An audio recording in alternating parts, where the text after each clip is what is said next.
All right, let's get right into it. All guests on 95.7 The Game appear on the River Islands guest line. Isn't it time for you to discover the islands? River Islands in Lathrop. Joining us right now, Matt Barrows of The Athletic. He covers the San Francisco 49ers. Matt, thank you as always for joining us. Really appreciate it. Thanks for having me on. Yes, sir. I want to start with the idea of scripted plays at the beginning of a game, because I got a couple questions for you. One is, when a team scripts plays like the 49ers are known to do, about how many plays is it? And do they run these plays in order, or do they pick out a certain play of the script that they use on a particular play, or is it something that is very formulaic and they just go by the numbers for the first couple series? Well, it's not that. I mean, I think that there's a script. I think that there are options for each of the plays. For example, I forget which game it was. They all starting to blend together a little bit. Let's go with the 8 passes of the first 9 plays against the Cardinals, for example. Yes, that's the one I'm thinking of. I think that was done because they were seeing a full box. A lot of guys near the line of scrimmage. They had running plays that they could have called if it wasn't that, but they didn't want to run into that meat grinder, so they decided to pass in that one. I did a story a couple of years ago where I was actually in the locker room at halftime, and I was just a fly on the wall. And one of the interesting things was watching Kyle Shanahan on one side and then Chris Furster and the tight ends coach on the other, scripting plays for the second half. So there's a whiteboard. Shanahan is doing the pass plays on one side, and the other two guys are doing run plays on the other. And then they eventually got the whole offense to sit in front of the whiteboard, and they went over the plays with which they would open the second half. So it's happening in the second half, too. The idea is to sort of build these plays off of each other. Obviously, in the second half, they are basing those plays off of what they saw the defense doing in the first half, what worked well in the first half. Obviously, the score of the game, that was the Tampa Bay game where they went into the locker room with a huge lead. So, I mean, all those things factor into certainly what they're going to open up the second half with. Matt, I got to tell you, I got to be careful here because I was telling Steiny about Thursday. Obviously, the Niners didn't play yesterday. They played Thursday. Brock was excellent. I thought 18 of 28, 3 touchdowns, had zip on his passes. But, Matt, I was watching that Arizona game in which they lost, and I didn't blame Brock, but I told Steiny something was just off. Like, from his first pass, his accuracy was off just a bit. And they didn't win that game, but I just, Friday morning or Thursday evening, I think about Purdy's performance, and I'm like, resiliency comes to mind. What did you think of Brock's performance against Seattle after, I won't call it a debacle, but subpar play against the Cardinals? Yeah, I agree with you. I mean, I think that was the story of the game for a lot of position groups. I didn't think the safeties played well against Arizona. I didn't think the D-line played well. And each of those groups, I felt, bounced back really well. The cornerbacks probably led the way in the Seattle game. But Seattle has been a place where Brock Purdy has really had to focus and has come through. That first year, that Tampa Bay game that I was just talking about, he hurt his ribs in that game. The next game is up in Seattle on a primetime game. This is his second ever start and the first road start. And he really kind of, I think it really impressed the 49ers how he was able to focus through the pain, the issues he was dealing with, and deal a win. And I think to a lesser degree, Thursday's game had some of the same vibes. Like they played so poorly against the Cardinals, they had to win that game in Seattle. It was a all hands on deck game, and I thought that Purdy stepped up just as he has in other trips up that way. Matt Barrows joining us on 95.7 The Game. He covers the San Francisco 49ers for The Athletic.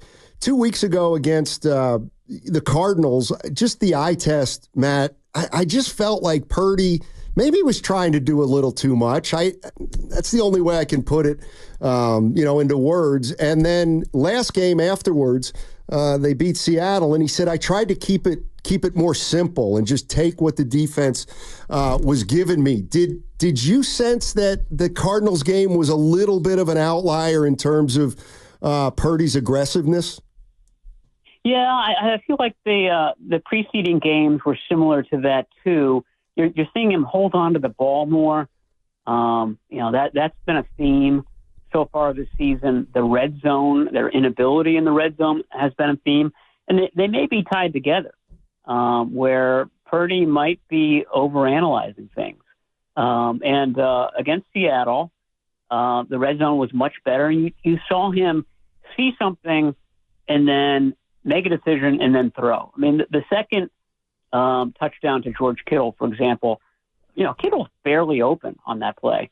If you throw it, then you've got to throw it perfectly, and then the receiver has to make the catch. And those things happen, but that's how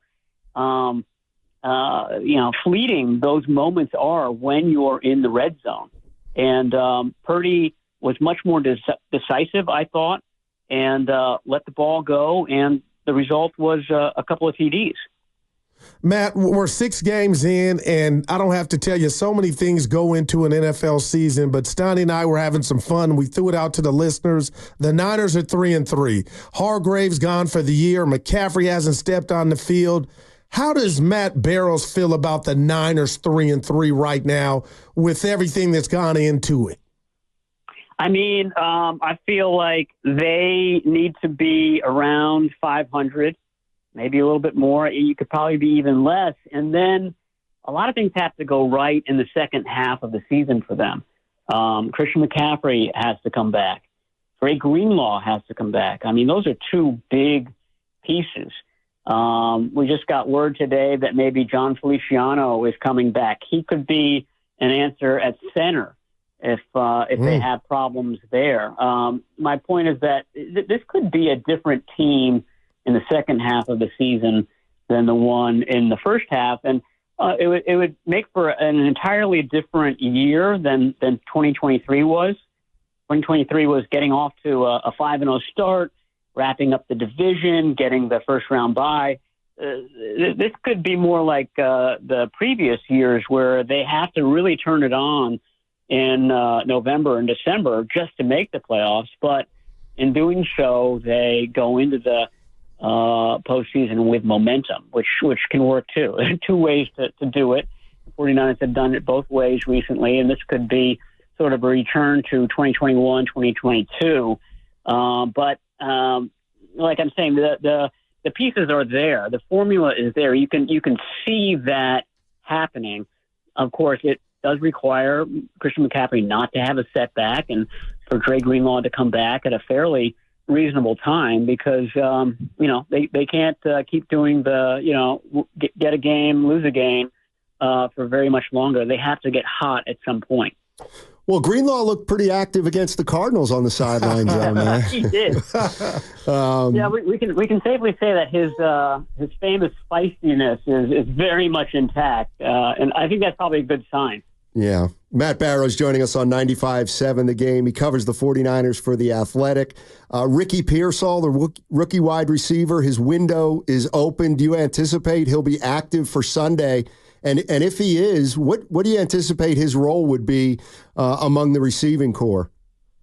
I don't think that he'll be active for Sunday, only because it's just not the gunshot incident that he was dealing with. He barely practiced in August. He started training camp with a hamstring strain and then had a shoulder injury, and I forget the number of practices he participated in, but it was pretty few. So I think that his ramp up is going to be fairly significant. I wouldn't rule out Sunday, but I think it's probably going to be one of the games after that. And once he is back, I think he goes into a role like, for example, what Ronnie Bell has done recently, which is, giving a guy a breather, being able to play at a couple of different positions.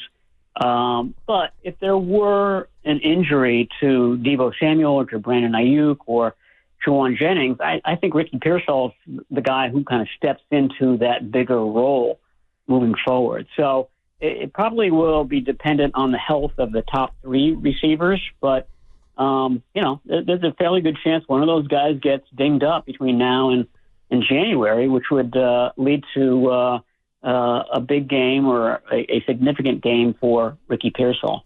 Matt, don't hold this against me. I'm just a guy that thinks the Niners have outplayed the Chiefs in the 2 Super Bowls, 1 in overtime, 7 of the 9 quarters, and have nothing to show for it. We played Trent Williams' sound about the upcoming game against the Chiefs, and he said, it's just another game. But what are your thoughts on this matchup and what the Chiefs represent to the Niners? Because I feel like I know they could be healthier, the Niners. Maybe this is coming at a good time that it's the Chiefs. What are your thoughts? Yeah, I agree with you. I mean, this would be a very kind of confidence-building win. The 49ers have lost recent games after, climbing to big leads and then losing them in the second half. That's exactly how they lost their Super Bowls to the Chiefs, too. So if they could exercise that demon against the team that's really gotten them in big games, that would be significant for them. It would be their biggest game, their biggest win easily to date, and would be similar, I think, to the win over the Philadelphia Eagles last year. The issue is, with Patrick Mahomes, you have to be far ahead in the third quarter to feel good about your chances. So, I don't know what the right formula is. It would be nice if Jordan Mason were 100%, and then you could sort of go into a bully ball mode and just kind of ram it down the Chiefs' throats. We don't know about Mason, who obviously came out of that game against the Seahawks with a shoulder injury. So that's something to look for this week. But I really think that the offense needs to pour it on and make this one-sided like that game in Philadelphia ultimately was last year. Matt Barrows covers the San Francisco 49ers for The Athletic. He's joining us on 95.7 The Game. We've kind of been hearing these whispers about the 49ers offense. Purdy's holding the ball a little bit longer this year. They have less yak yardage after the catch than in years past. They're throwing the ball a little bit deeper. I know McCaffrey's out, but do you think the 49ers' philosophy has changed a little bit this year offensively?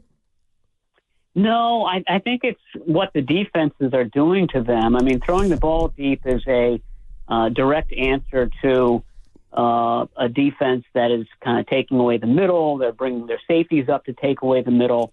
The 49ers are having to zig while the defense zags. The yak stuff, though, I can't figure that out for the life of me. I know that Deebo Samuel missed a game. I know that George Kittle missed a game. And I know that obviously Christian McCaffrey has not played this season, and that is going to have an impact. But you're just not seeing a lot of it. I mean, their biggest yak game to date was Thursday, and that was largely because of that one pass to Deebo Samuel where he outran the defensive end to the goal line. And that wasn't a huge yak game. It's certainly not compared to 49ers games in the past. I can't figure out why that is. And I can only imagine that it has to do with my initial answer. It's how defenses are playing this team now. They've adjusted. I don't know why it took them until 2024 to do this. But it does seem to be having an effect on that passing game. Wow, that's good stuff right there, Matt. Last week we threw out to the listeners and we answered ourselves, what Niner player do you want to see more from? And I won't dare tell you, Matt, I think Bosa's playing bad. I don't, but I want him to be more disruptive. So I said Bosa going into Thursday night. And, man, Matt, 14 pressures. What did you see from him? And can we get that Bosa, or can the Niners get that Bosa this Sunday moving forward? He heard your critique. And there it is, Matt. He posted that on the inside of his locker. That's what that was. Okay. He had a great game in Seattle. He did lament that he didn't get any sacks in that game. And he realizes that sacks are the bottom line. That's what he's ultimately going to be judged on when the season is over. But you're right. He was disruptive. He was involved. He was good against the run, too. And, that's something, again, going back to the Arizona game, that was something that he and the entire team really struggled with. I think that was sort of a challenge. They came out of that Arizona game. There was so much to regret against James Conner and the Cardinals offense that they were kind of hyper-focused to make amends against the Seahawks, and they did that. Matt, thank you so much as always. Have a great week out there at practice, and Sunday should be a lot of fun. Yeah, can't wait. Thanks for having me on, guys. Yes, sir. That's Matt Barrows.